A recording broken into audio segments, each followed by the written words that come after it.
Okay. Voice is clear? Yes, sir. Voice is clear. Okay. So last class we have seen that when we are trying to start the induction motor, what problems we may face and why do we need to go for V by F control. So we tried to do the direct online start and we saw what problems we may have in terms of high current, high power consumption, and then there could be small amount of torque available for that. Then we inserted some resistance in the system and we improved the torque levels, but the current was not very much improved. I mean, the levels were still high and the power consumption actually increased. So then further we realized that having an operation which is sorry, which is similar to having a constant flux in the machine can actually give us the better performance. So this is what we have come up with. Now the issue what we have faced over here is like we want to generate a supply which will have variable amplitude and variable frequency. And of course this is alternating current AC we are talking about. So this type of voltage we want to generate from our whatever system we have.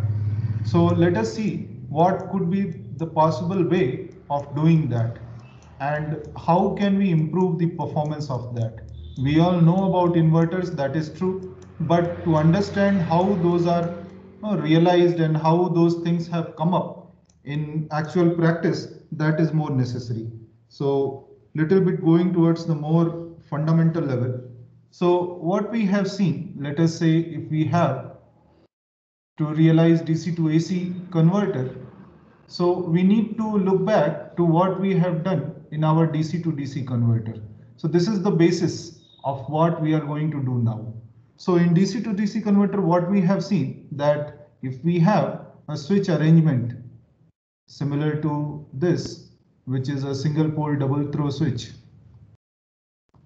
If this kind of switch is there and we are connecting alternatively to throw 1 and throw 2, so the pole voltage can be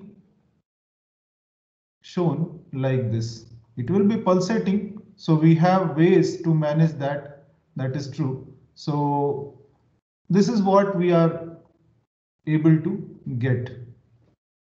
Now what it says that if we vary the T on time, we can get any average voltage for the pole which will be between Vg and 0 or 0 and Vg. So this is what we know from the DC-DC converter. Now what we want to realize is basically we have the DC voltage. Unipolar DC voltage is there. Of course, DC voltage is unipolar. So let's say the value is VDC. And what we want actually, we want something like this. At least if we can change the polarity of this voltage across the load. So load voltage, if we can make like this and this cycle repeats, let us say after time t, this cycle repeats. So then we have converted our DC to AC. Although not sinusoidal, but those things we will see later. But at least we have done that job. So if T corresponds to F equal to 50 Hertz, so maybe 2 pi you may ignore 1 by 50. So if this corresponds to 20 millisecond, then what you have basically is a 50 Hertz supply. And because it is alternating, so yes, it is good enough to be called as AC supply. Now, this is what we want to do. So what could be the way to do this? What we have basically a voltage source and what other thing we have used earlier is an SPDT switch. So let us rearrange our SPDT switch little bit and see if we can get something out of this or not. So let's say one connection I show over here like this, and another connection I keep here like this.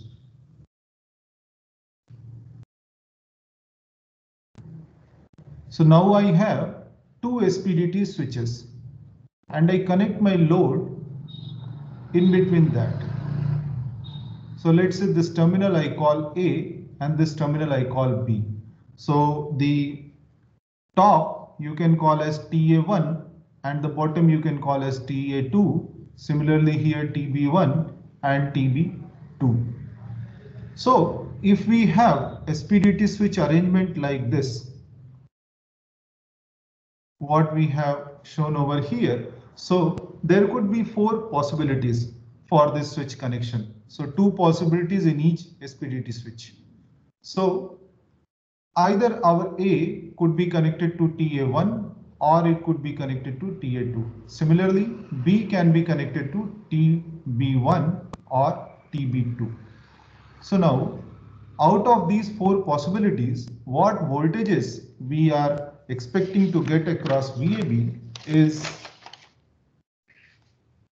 if you connect A to TA1 and B to TB2, so VAB will see a voltage which will be VDC. So which means we are applying the DC voltage, positive DC voltage across the load.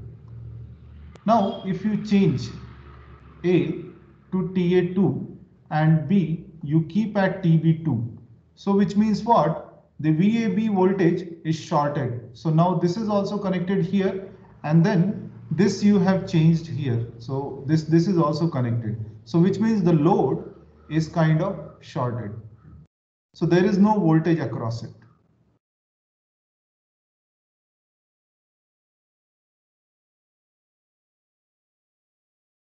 Now, other arrangement, we can have A connected to TA2 and B connected to TB1.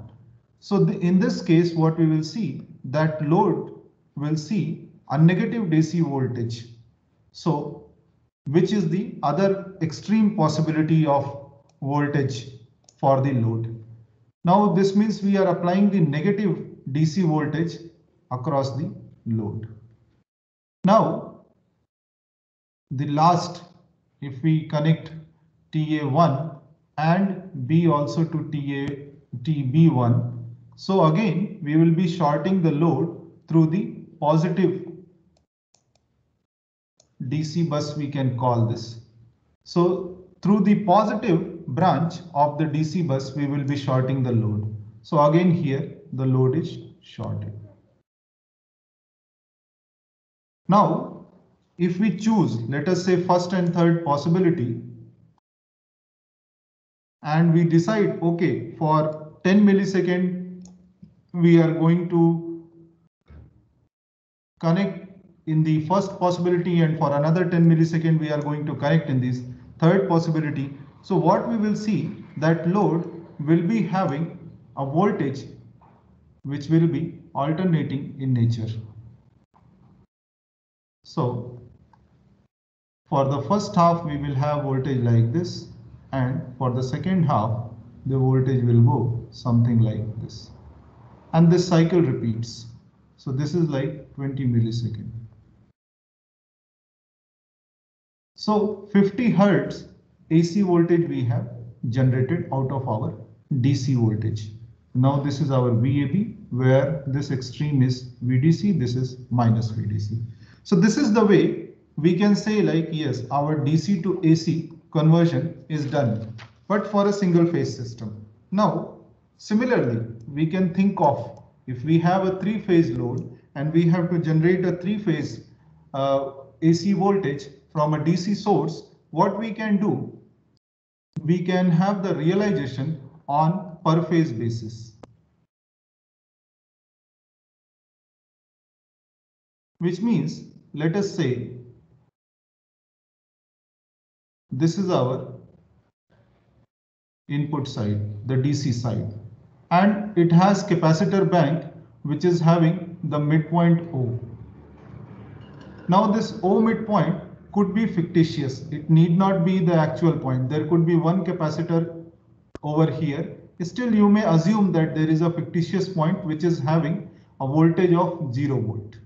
Now, if this voltage is VDC, what we will say, the positive DC bus is having a voltage of VDC by 2 with respect to this O point, and the negative is having minus VDC by 2 with respect to the O point. Now, if we have our SPDT arrangement over here like this, which means we are connecting, let us say this is terminal R, and we are connecting either to this top throw or to the bottom throw. So what we will get basically, if we connect this alternatively, our voltage VR with respect to O, the DC bus midpoint, will be seen as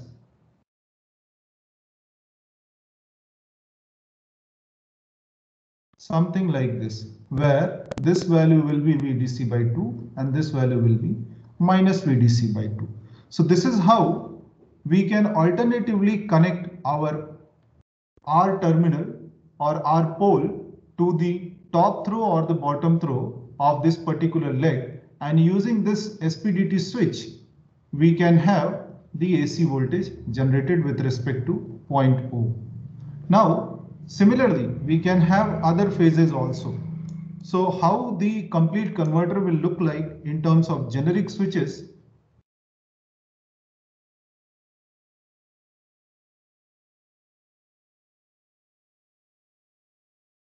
This is our phase R. Similarly, we have one more SPDT switch for the phase Y and one more SPDT switch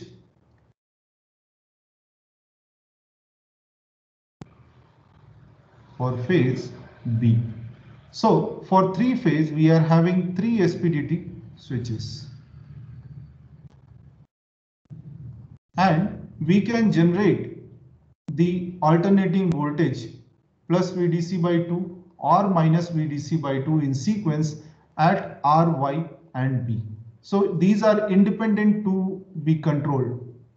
R is not dependent on Y is not dependent on B, and B is not dependent on R. Only thing, the SPDT switch, this condition is there that either it can connect to the top throw or it can connect to the bottom throw. It cannot connect to both the throws together. That is not the property of SPDT switch also. And always, because most of the time we have inductive loads in our system, so we may have the pole connection always given to the load. So this is how the SPDT switch is going to be arranged. Now if you want to plot, let us say we want to have balanced 3-phase systems, what we will have, whatever voltage we are generating at VRO, VYO and VBO, these should be shifted by 120 degree from each other. So to have the balanced 3-phase system. So which means if we are generating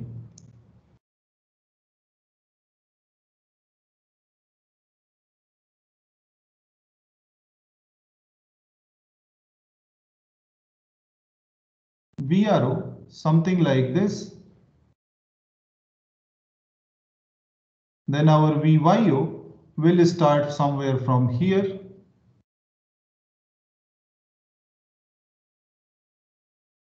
and VBO will start somewhere from here.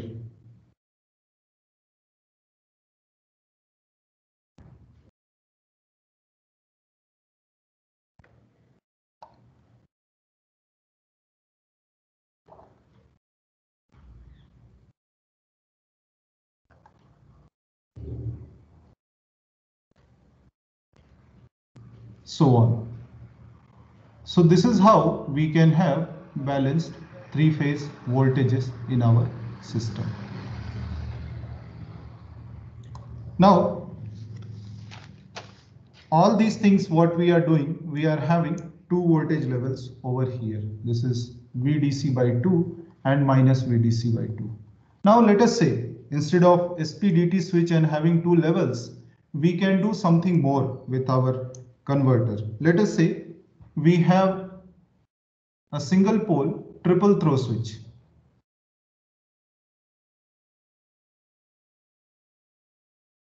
And we make our throw connections like this, which means now our DC bus midpoint is an actual point, and there we are going to connect our pole. So 1, 2, 3. Now three possibilities are there. So assuming that we are saying that our DC bus midpoint is having 0 voltage, so the DC bus top point will have plus VDC by 2 value and the bottom will have minus VDC by 2 value, which means the positive DC bus will have plus VDC by 2 and negative bus will have minus VDC by 2. Now this we are using a single pole but triple throw switch over here. So three positions it can have. Now what three positions it can have? Either the R can be connected to T1. In that case, the VRO is going to see a voltage of plus VDC by 2. Or it is connected to T2. In that case, it is going to see a voltage of 0. Or it can be connected to T3. So in that case, it is going to be minus VDC by 2. So these three voltage possibilities we get when we have this kind of arrangement. So this class of inverters where we are having more number of voltage levels, these are called multi-level inverters. Earlier what we have seen, that comes under two-level inverter or converter, whatever way you want to call it. So how the pole voltage would look like if we quickly draw that.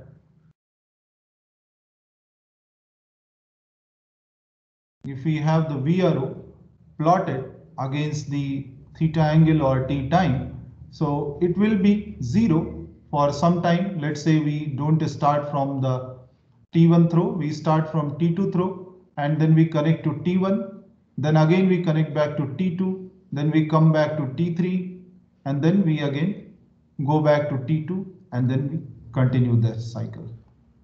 This is our time period T. Now,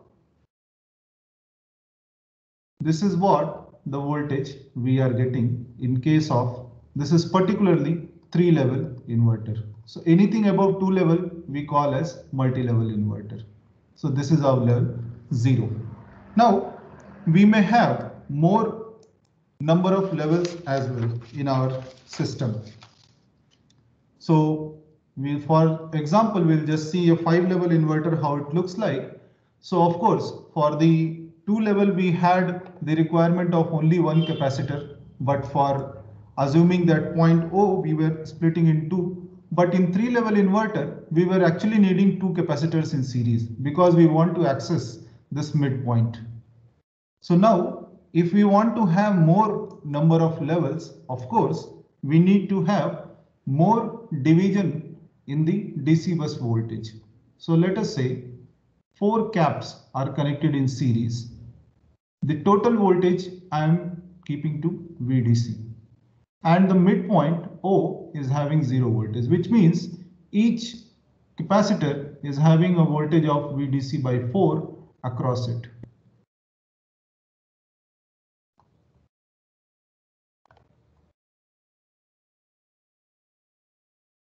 Now what happens when you have, and all these connections are available for us. So we may have these many throws available for the converter, and we may have one pole to connect that. So whatever you want to call it, single pole, 4-throw switch or 5-throw switch. So this is what we are having, single pole, multi-throw, let us call for generalization.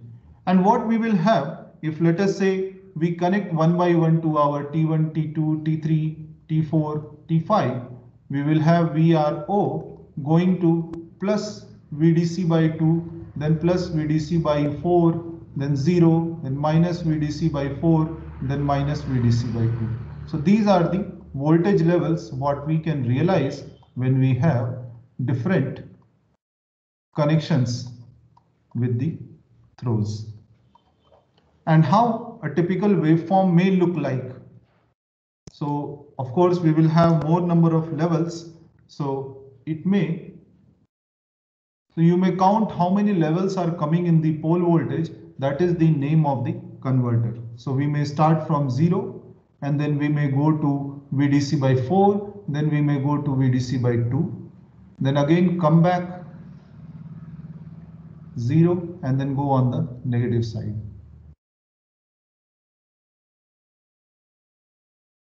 So who decides this, when to increase the voltage or when to reduce the voltage or when to connect to which throw? This all we will see in the subsequent lectures. This is the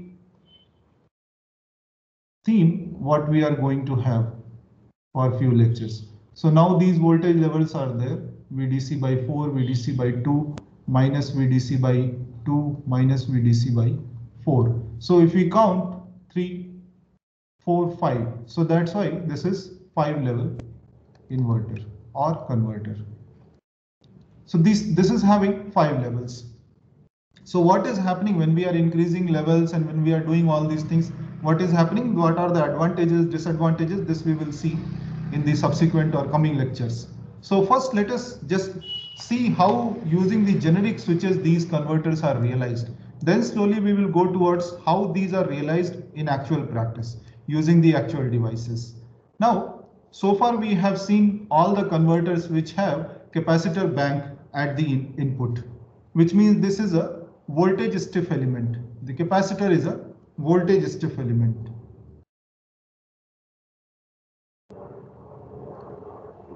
And since we are having that kind of input over here, so all this class of inverters, what we have seen so far is called the voltage source inverter. That is called VSI, or you can call voltage source converter, which is VSC. Now we are going to see the other type of converter, which is having a current stiff element at the input.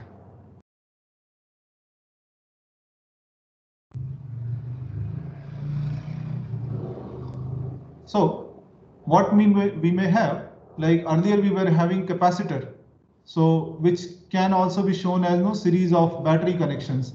Now here we have a current source at the input side, and that we are going to connect to our load so that we get, this is a DC current source I0. This value or the direction does not change, which means at the input we are having this kind of waveform with time. And what we are trying to get is something like which can have alternating directions. I out. So it may be IU and minus IU. So now again, with the help of the generic SPDT switches, we are going to realize that. So just see how this is being realized. Let us say this is one connection, and now since we have current stiff element at the input, so we must have pole connected to our input side. So this will be our pole. Let's say A or anything we can call it. And these are our throws, TA1 and TA2. Now, another pole we need, because we always need to complete the circuit. We cannot leave the current source open. So we need another pole, PB, let us say. So this can, the throws can be called as TB1 and TB2. Now PA can connect either to TA1 or TA2, and similarly PB can either connect to TB2 or TB1. Now, if you connect these things, what we will have, that the current will enter from PA which means the direction is fixed and it will always come out from PB. So the load can be connected somewhere between these two.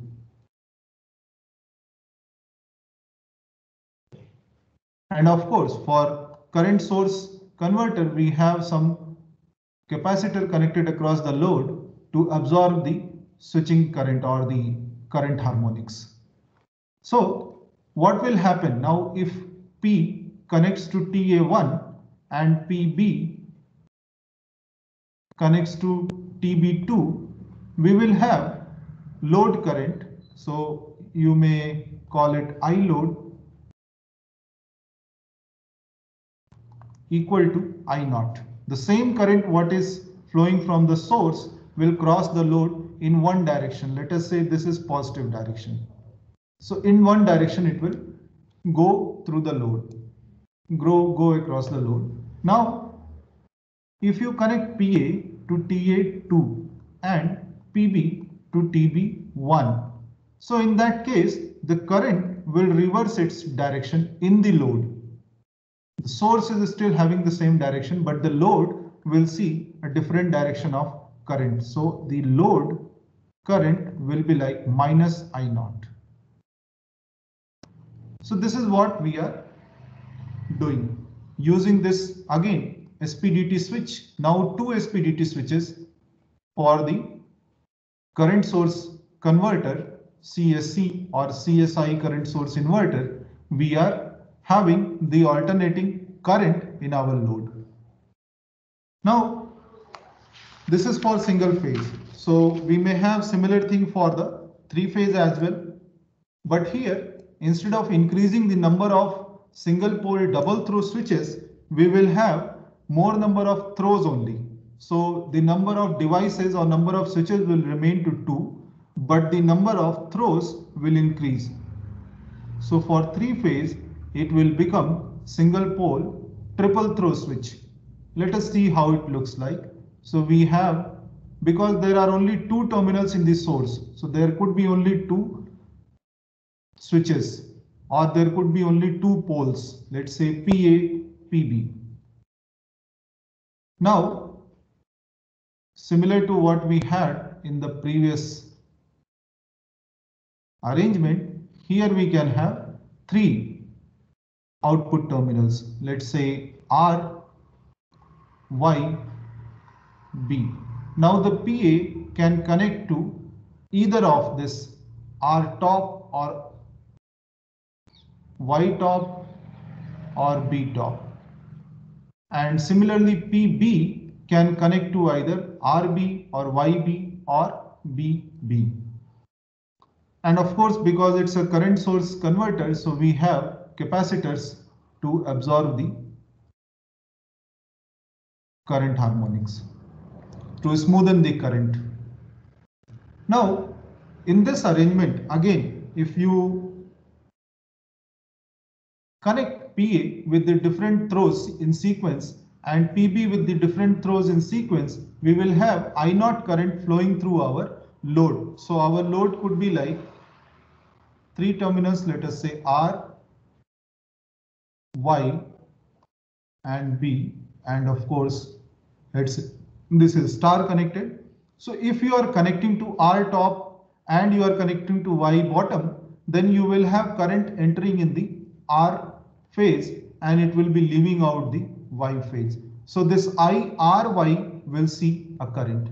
Similarly, if you connect to Y top and you connect to B bottom, then you will have Y as current entering into that and B will see a current leaving to that. So now what we can do, we can connect these top and bottom the switches in a sequence such that we get the balanced three-phase system. So one way I can just suggest over here, then rest you can explore on your own. So let us say I give a possibility that for the top switch, let us say RT, YT and bottom T, sorry, BT. So we may have the R connecting for first 2 pi by 3 angle. And then we have Y connecting for the next 2 pi by 3. And then we have blue, the B phase connecting for next 2 pi by 3. So the bottom we need to arrange such that our current flow is like is similar to a balanced three-phase system. So what we can do, again, we will have this 2 pi by 3 division, but we will also have some intermediate steps. So what we will do, let us just see if we connect the bottom B from pi by 3 to pi, and then we connect our R for the next 2 pi by 3 time, and whatever time is remaining we connect our Y. So pi by 3 here and pi by 3 here. So we can see these are all bottom switches, RB, YB and B bottom. So what we will see that with this, now if you divide these intervals properly, what you will see that IRY current will be there for first pi by 3. Then we will have RB, which is positive, and then we will have YB, then we will have YR, which means negative of IRY, and then we will have BR, and then we will have BY, which is negative of YB. So in this manner, we can have balanced three-phase currents flowing through the load. So this is how this will connect. This is one example how we can have the switching arrangement for our current source converter. So the waveforms can be worked out little bit. So then we can come back to this and do more to this. Now let us try to realize the switches what we have made as very generic connection. So let us try to realize with the actual switches.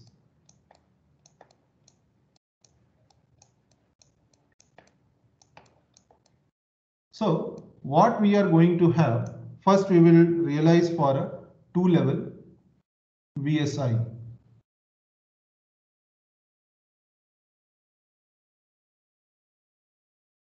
Voltage source inverter or converter, whatever you want to call it. So let's draw that generic SPDT switch what we have seen. And here is our capacitor bank with the fictitious middle point O.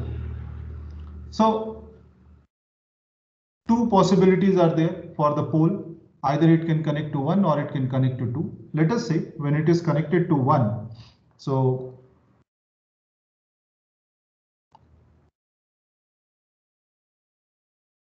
now because this is AC load, so it can have current in both the directions for any connection of 1 or 2, because the current might be leading or lagging. So it's not necessary that when our voltage is positive, the current has to be positive. The current could be positive, current could be negative. So which means bidirectional current for both the arrangements.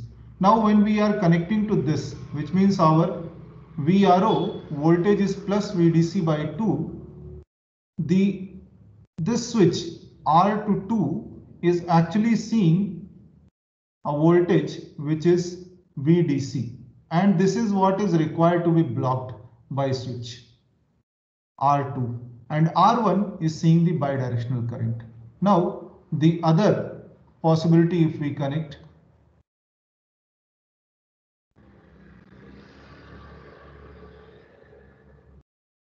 R connected to 2, again we have bidirectional current flow, and this voltage now is minus VDC by 2. So this DC was positive voltage plus VDC by 2. Hence we have voltage blocking for R1 in this direction and something like this. So what we see that for both the switches, we need the capability of unidirectional voltage blocking and bidirectional current carrying capability. So if I draw the IV characteristic,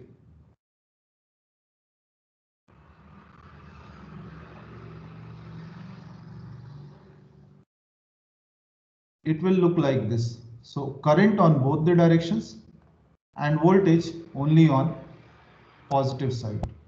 So this we know that using an active switch and a diode, we can realize this very easily. So we can have something like this,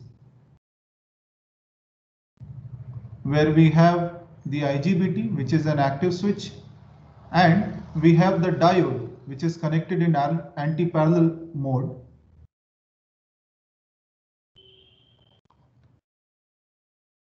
So now this switch, active switch, gives us capability to block any voltage which is in positive direction. So positive voltage blocking. And this switch can conduct in positive direction. Let us say this. And the diode will actually give the capability to conduct in the opposite direction, which is the negative direction. So this is what we are able to achieve with this switch. And because we have R1 and R2, both switches with same characteristic or same capability is required for both the switches, so we can have the leg for the inverter drawn as this.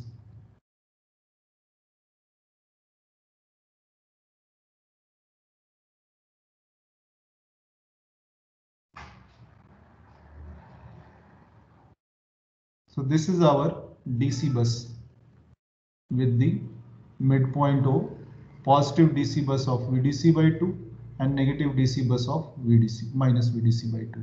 Now each of these switches, the IGBT switches, have rating of VDC, which means they need to block this voltage VDC across them.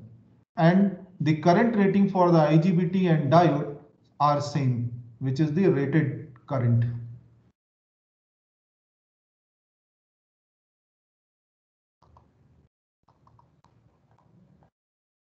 So either may be required to carry the full load current. So these are the ratings what we look for. Diode is not blocking any voltage. So really the blocking capability of diode is not counted. But the IGBT must be rated for VDC blocking, and the diode and IGBT both must be rated for the rated current, whichever is going to flow in the load.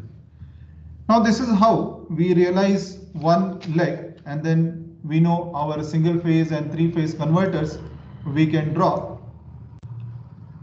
So just for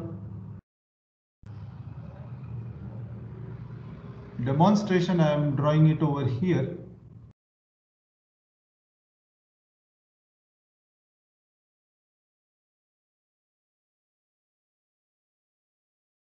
This could be our single phase inverter.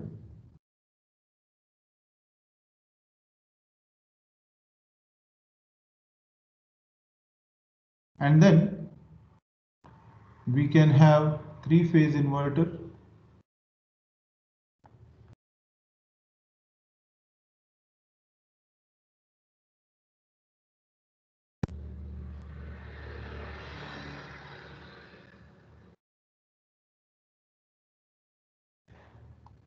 Drawn like this.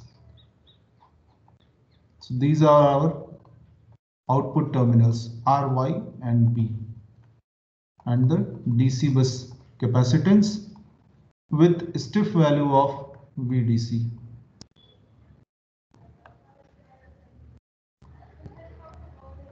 This is how it is realized. Now we will quickly see how a current source converter is realized using the switches. So in current source converter, we have definitely different requirement, and now we need to see how that is fulfilled in this particular arrangement. So for quick reference, let us draw our current source converter with generic switches. We have these output terminals, load is connected here along with the capacitor, and then we have another pole here completing the current circuit. Now this is what it is, and we want to realize, so any switch, this is a SPDT switch, this is another SPDT switch. Now any SPDT switch, if we take, the properties what we need would be same. So what properties do we need? Let us say if we talk about the current capability, let's say it is connected in this mode. So what we have, the switch connected like this.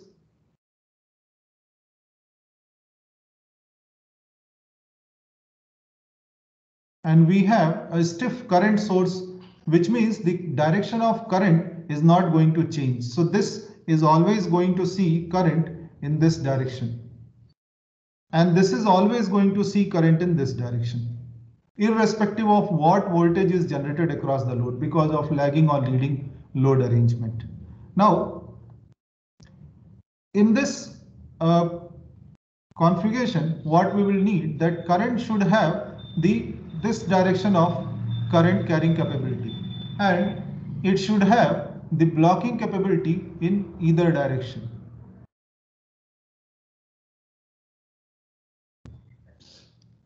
Now what we will see is, similarly for the bottom switch also, we have the blocking capability required in either directions,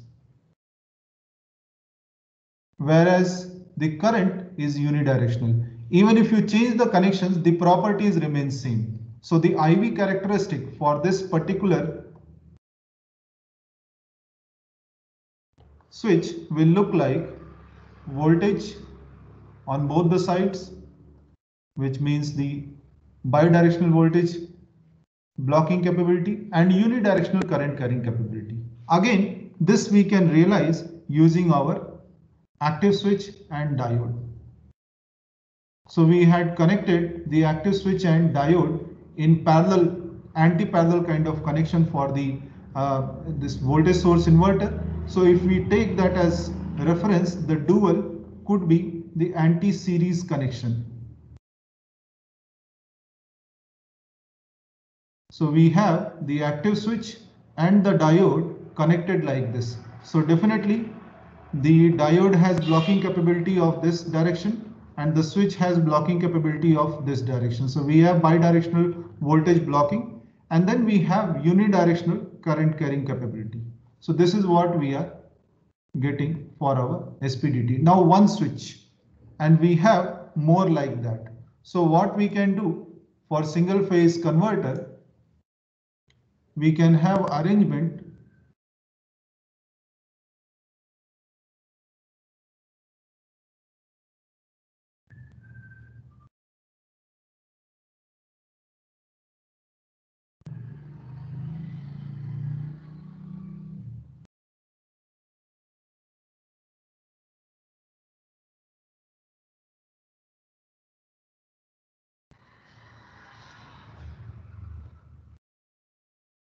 this will fulfill our requirement. We have the filtering capacitor across the load. So these IGBTs are controlled in a manner that we get the AC current across the load or in the load, and the voltage could be bidirectional. So either it can flow like this or it can flow like this. So the direction of current in load may be bidirectional. So this is how the current source converter is realized. So you may go on and do it for the three-phase current source inverter also. Now let us understand how a multi-level converter is realized, because that is little bit more involved. We have some more things to be taken care in that. So let's quickly draw our generic switch arrangement for the three-level converter. We take the first multi-level converter and we have the pole, let's say output terminal R, which can be connected to three positions, 1, 2 and 3. And these voltages are maintained VDC. So capacitors are connected and this is voltage stiff. We have plus VDC by 2 for the positive DC bus and minus VDC by 2 for the negative DC bus. Each capacitor is having VDC by 2 voltage across it. Now let us see quickly, when we are connected to different positions, what is expected from the switches to do. So one by one, let us say if it is connected to 1 itself,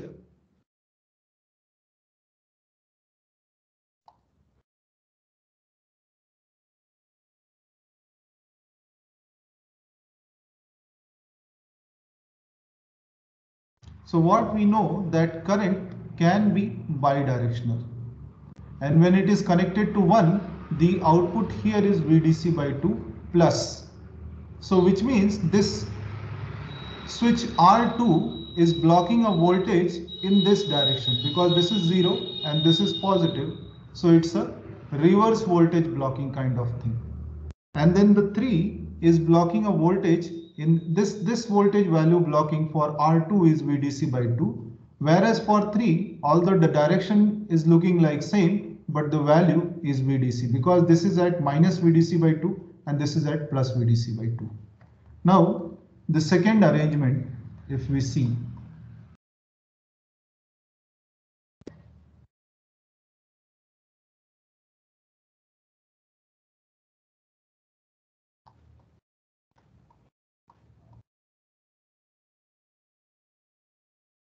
so what happens here, our output is 0. So VRO is 0 volts. And again, the current is bidirectional. So what will happen? The R1 switch, this will have to block a voltage in this polarity and the value will be VDC by 2. And the bottom will have polarity of this and it will block a voltage of VDC by 2. Now, if we have the third arrangement,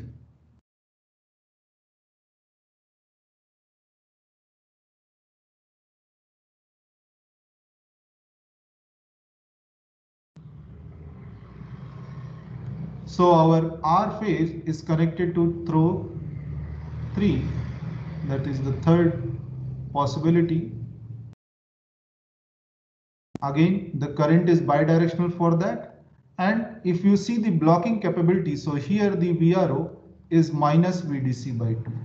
So the blocking for the R1 is expected to be VDC and the polarity is this.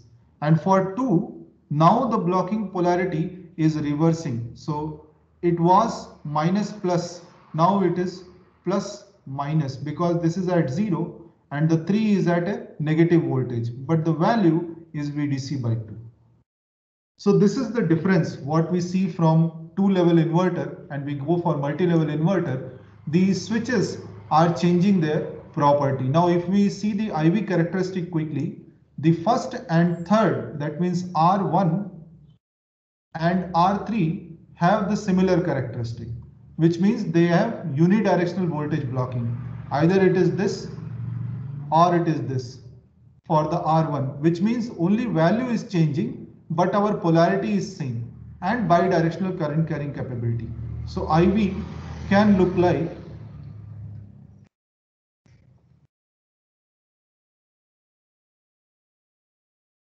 and current could be bidirectional. This is for the switches R1 and R3. Now, but for R2, what we have is a different requirement. What requirement is there? It has to block bidirectional voltage and it has to conduct the bidirectional current. So which is what we are seeing in this case, that when it is connected to R1, let me draw here, when it is connected to R1, it is blocking voltage in this polarity, 2 at negative and the R at positive. But when it is connected to R3, it is blocking the opposite polarity of voltage, 2 at positive and R at negative. So which means it requires the blocking capability of 4-quadrant switch.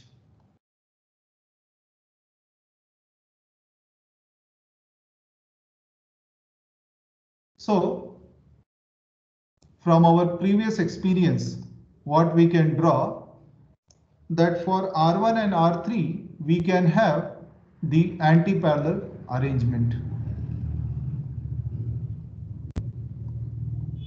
This will be sufficient for the R1 and R3 operation. Now for R2, we need to have anti-series connection in reversing polarity,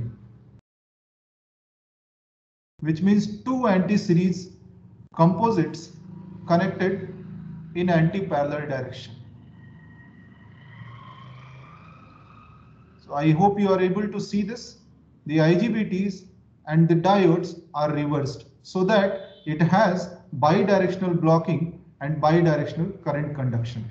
So now here, if you see the blocking capability, this can block like this and the diode can block like this. Similarly, this can block like this and this can block like this. And conduction, so the first branch, this branch will conduct in this direction and the second branch will conduct in this direction. So we have bidirectional and bidirectional current and voltage capability for the switch. Now with this, if we realize our converter, what we will have,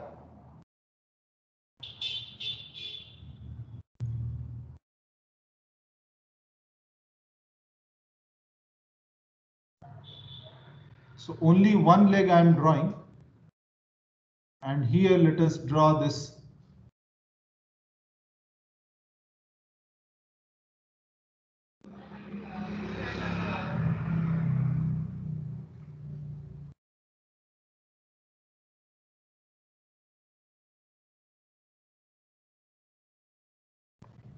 So very carefully see the terminals which are coming over there for the diode and IGBT so that you do not miss the connections.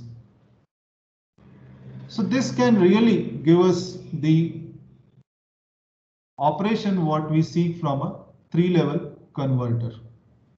But there is one issue. The issue is now if I name the IGBTs S1 and then the, okay, let's say S top, S bottom, and something like S middle 1, S middle 2. So what we see for the S top and S bottom, the rating for the voltage blocking is VDC. And for SM1 and SM2, the blocking capabilities are only VDC by 2. So which means we have to use two different IGBTs for the same converter. So whenever we go for any industrial product or something, we try to have similar modules for different sections. It is not recommended to have very specialized kind of connections or different requirement for different sections in the same converter. So modularity, or we say repeatability, is very much required. So which means if all the IGBTs we can have with this voltage blocking rating, so two advantages we will have.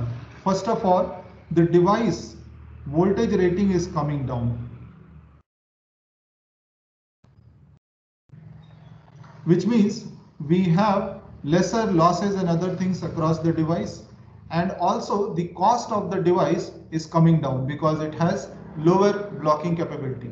So of course the higher blocking capability IGBT will be costlier and lower blocking capability IGBT will be cheaper. So then what we can do, we can split this branch into two series connections of the similar branch. So now how it will look like?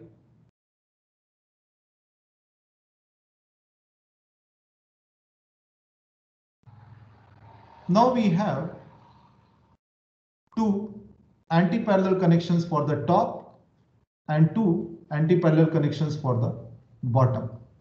This is what we are having for the top and bottom switches. And the middle is still the same.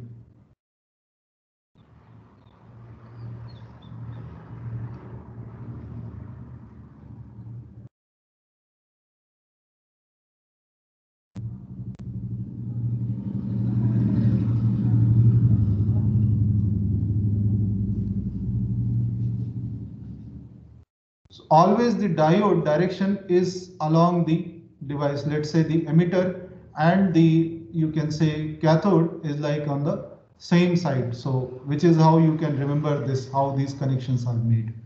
Now let us see what is happening in our converter. So we have the series capacitor bank also over here connected to the middle switch, and we have point O.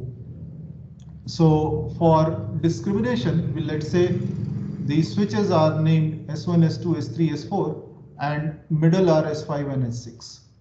So what is happening now? Let us see if something more can be done to this. Yes. So let's say at the point R or at the output terminal, we want to generate the voltage plus VDC by 2. So what gating signals we need to give to all these devices is like S1 and S2 must be on. Then our S3 and S4 must be off, and S5 and S6 must be off. So we are ensuring that the R terminal is connected to the positive DC bus when we need that plus VDC by 2, and anything else unnecessary we are turning it off or we are keeping it off. Now for VRO equal to 0, what will happen is like we do not want connection with either positive DC bus or negative DC bus. So both S1, S2 pair and S3, S4 pair, these could be off. And the middle S5 and S6 we turn on so that it gets connected to the capacitor midpoint, which is the VRO 0 volt condition. Now for the third possibility, when we want to have VRO equal to minus VDC by 2. So what we have, because we want connection with the negative DC bus, so we can have S1 and S2 going to off. S5 and S6 going to, sorry, this is off. S5 and S6 off. And we have S3 and S4 going to on. So these are the conditions which we must have for our power converter switches to give these output voltages. Now, if we carefully see what is really happening to our converter under these conditions, so then we can modify a little bit. There is a lot of redundancy in the system which we can get rid of. So for clarity, let me draw it again a little bit more carefully.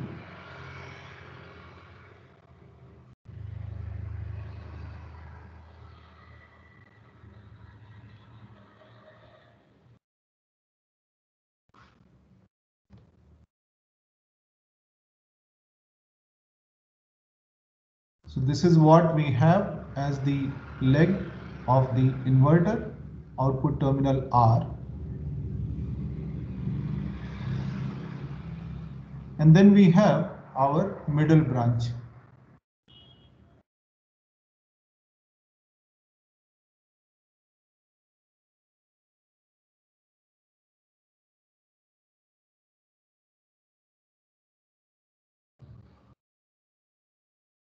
And this is connected to this. We have our capacitor DC bus, midpoint, connected to this middle branch, and so on. And the switches are named S1, S2, S3, S4, S5, and S6. Now very carefully if we see what is happening when we have VRO equal to plus VDC by 2.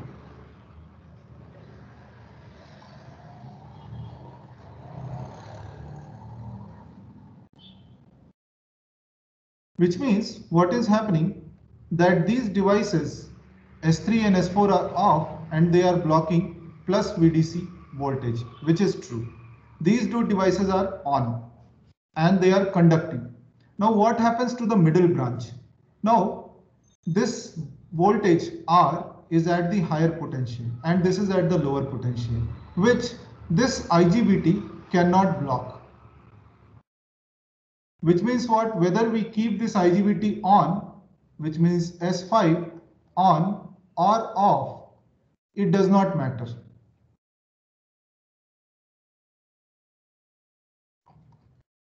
So this is first condition. Similarly, when we have VR equal to 0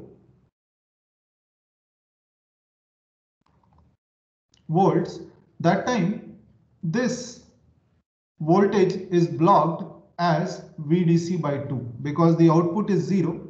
So we are blocking only VDC by 2 voltage. Let me write with red ink. This is the second condition, VDC by 2, which means any one device, let us say S1, is sufficient to block that voltage.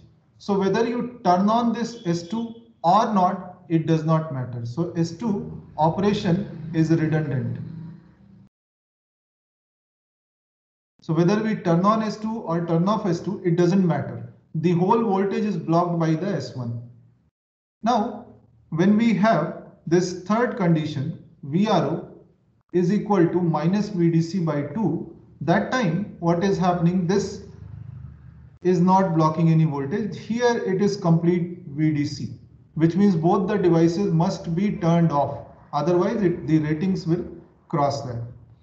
The voltage will cross the ratings of the device. So now, but here if you see again, the voltage which is coming at this point is minus VDC by 2 at the R, and this voltage is 0, which means this device S6 is seeing a polarity of something like this, which means this cannot, S6 cannot block that voltage. So whether it is on or off, it does not matter. So now what is happening? If we see carefully, if you draw the table and write all those switching sequences, what we will realize that really S5 and S2 are operating kind of together. If let us say this does not matter, the switching given to S5 when the VRO is at plus VDC by 2, if it does not matter, we may have as well same gating signal for S2 and S5. Similarly, when VRO is 0, again S2 is redundant, which means whether we give the same gating signal to S5 and S2, then also it's not going to do any harm to our converter or system. Similarly, for the third condition, when we have S6 as a redundant switch, which means we can tie the S3 and S6 gating signals together. So whether you turn it on or turn it off, it does not matter to it. So what is happening? These devices we can kind of club together. So already the emitter of S5 and S2 is connected. Even if we connect the S5 and S2 collector also, it's not going to make any difference in the converter. And similarly for S6 and S3, if we connect the emitters, because collector is already connected, the emitters we connect directly, it's not going to make any difference. Now actually what we have is that S2 and S5 are acting in parallel, and S3 and S6 are acting in parallel, which means because the current capability of each device is same and which is the rated value, so it's really not necessary to have two devices in that place. So we can have only one device, let's say either S2 or S5, and similarly either S3 or S6. So one of our devices or at least two of our devices are going redundant in this system.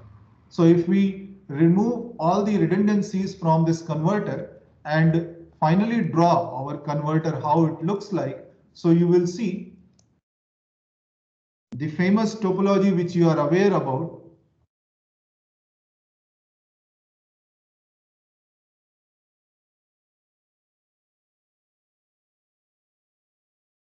So only one leg I am drawing.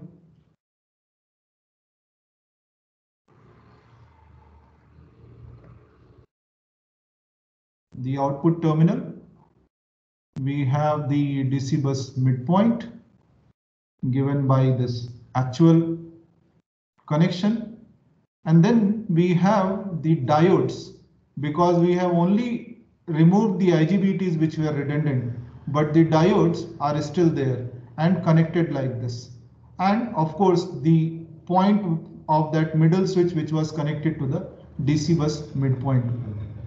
This is the famous topology which we are aware of. This is the neutral point clamped 3-level converter. So this neutral point is clamped, meaning it is clamped through the diode. So this value will remain at 0 volt because of the diodes. Like these diodes will be maintaining this voltage level at 0. If it deviates from the actual 0 volt value little bit here and there, these will be responsible to bring it back.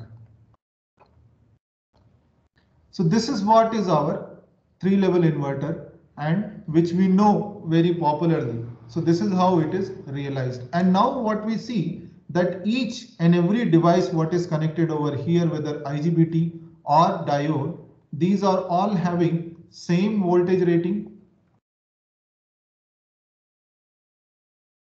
and same current rating. So we are not doing anything special to any section of the converter. The capacitors have the same DC bus rating and so on. Now the advantage of this multi-level inverter, if we see from a very crude level, is that if we have some DC bus voltage requirement, let's say it is going beyond some 1200 volts or even 1000 volts, it is difficult to do with the lower voltage devices. Generally IGBT will have 1200 volt rating or 600 volt rating.